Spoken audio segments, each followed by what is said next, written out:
Hey guys, today we are going to be doing section 4.1, quadratic functions and transformations. Our objective is we will be able to identify and graph quadratic functions. The big idea, the graph of any quadratic function is a transformation of the graph of the parent quadratic function, y is equal to x squared. So some vocabulary. The vertex form of a quadratic function is f of x is equal to a times the quantity x minus h squared plus k, where a does not equal 0. The axis of symmetry is the line that divides the parabola into two mirror images. The equation for the axis of symmetry is x is equal to h. The vertex of the parabola is hk. The intersection of the parabola and its axis of symmetry. So, key concepts. We have our parent quadratic function, f of x is equal to x squared, which is the graph of the parabola shown. The axis of symmetry is x equals 0, that red line going straight down, and our vertex is 0, 0. So we're starting our parabola at the origin. Some steps for graphing quadratics. We are first going to plot the vertex, which we need to remember is hk. Then we pick two x values on one side of the axis of symmetry. Find those y values that correspond to the two x values, then reflect the points to complete our parabola. So these steps are very similar to graphing absolute value as well. So let's do our first example. G of x is equal to x squared minus 5. Remember vertex form, which is in our right-hand corner. And if we want to start graphing this, we're going to start with our vertex. Since there's no number on the inside, my h is 0 and my k is negative 5. So my vertex is going to start at 0, negative 5. Which then means I know my axis of symmetry is going straight down through my vertex. So I'm going to pick points on one side of my axis of symmetry.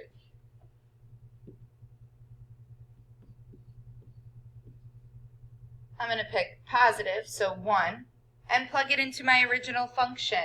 1 squared minus 5 is equal to negative 4. So I have the point 1, negative 4. Now I'm going to pick a point a little bit farther away, just so my graph is spread out some more. So I'm going to pick 3. 3 squared minus 5 is equal to 9 minus 5, which is 4. So 3, 1, 2, 3.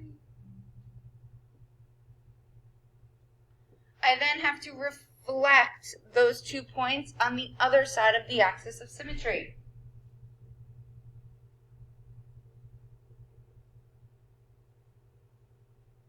And I am going to connect these points by making a U-shaped parabola.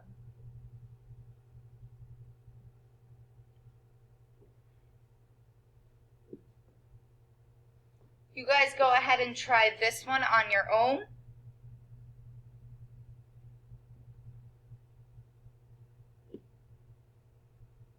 And now we need to talk about what happens when we have a is a negative number. If we remember when we had our transformations of functions, when a was negative, we reflected over the x-axis. So here, when we have a is negative, we're also going to be reflecting over the x-axis. And now our parabola will be opening downward instead of upward. So our vertex is a special value in this function because when a is positive, that means our parabola is opening upward. So our vertex is the minimum value of our function. That is the lowest y value we will be able to have. And when our a value is negative, our vertex is the maximum y value because our parabola is now opening downward. So when a is negative, our parabola opens down.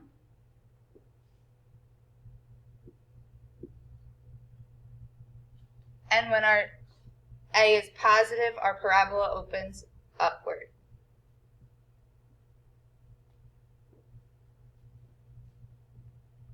We need to be able to interpret the vertex form of our quadratic. So 4y is equal to 3 times x minus 4 squared minus 2.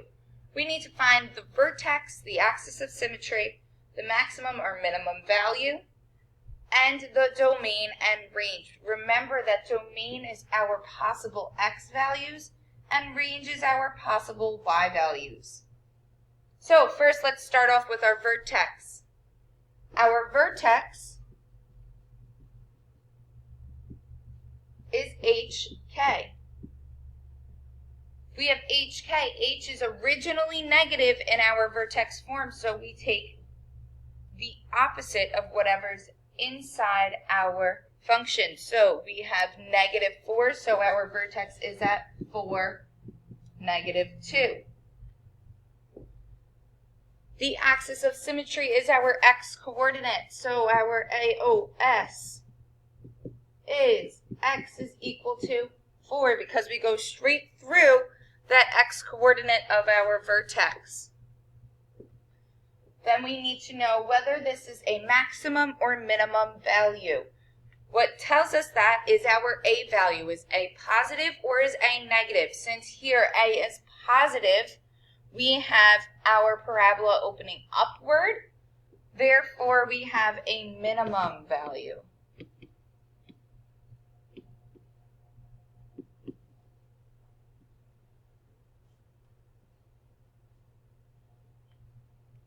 And the domain.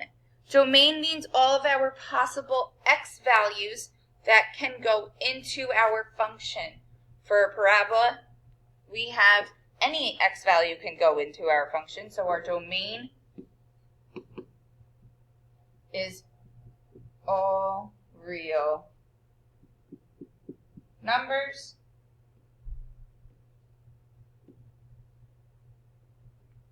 and our range is our possible x values. Now we have to remember that we have a minimum value at our vertex. If you do a quick sketch of our graph, we know that we're starting at 4, negative 2. And we know that our parabola is opening upwards. So what are the possible y values that we could get out of this function? The lowest possible y value would be negative 2. The highest possible y value, well, we don't really have a limit on how high our parabola can go because it can go on forever. Therefore, it is infinity. Please notice the braces that have been used to determine the range. Since negative 2 is part of the set, we use that square bracket. And since we could never actually reach infinity, we use the parenthesis. Now we are going to graph this function. We're going to follow the same steps. So first our vertex, which is 1, 3. Plotting my vertex and my axis of symmetry. I'm going to pick points on one side of my axis of symmetry. Therefore, I'm going to pick the right side because positive numbers are easier. And I'm going to look at x values that I can plug into my original function to get other y values. So the next x value is 2.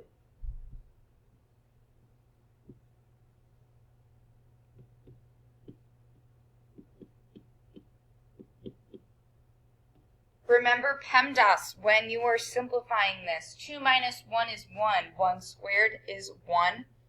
1 times negative 2 is negative 2. Negative 2 plus 3 equals 1. Therefore, we have a 0.21.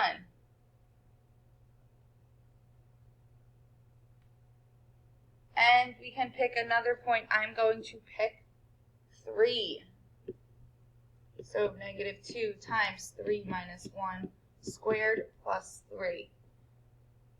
3 minus 1 is 2. 2 squared is 4. 4 times negative 2 is negative 8. Negative 8 plus 3 is negative 5.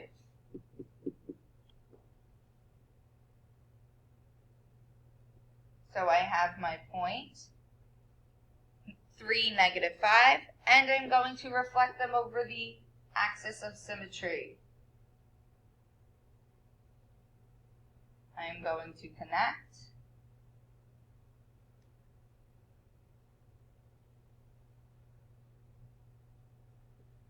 And if you look at the transformations, this should be making sense to us because we remember that when A was greater than 1, we vertically stretched. So here our graph did get skinnier and we reflected over the x-axis.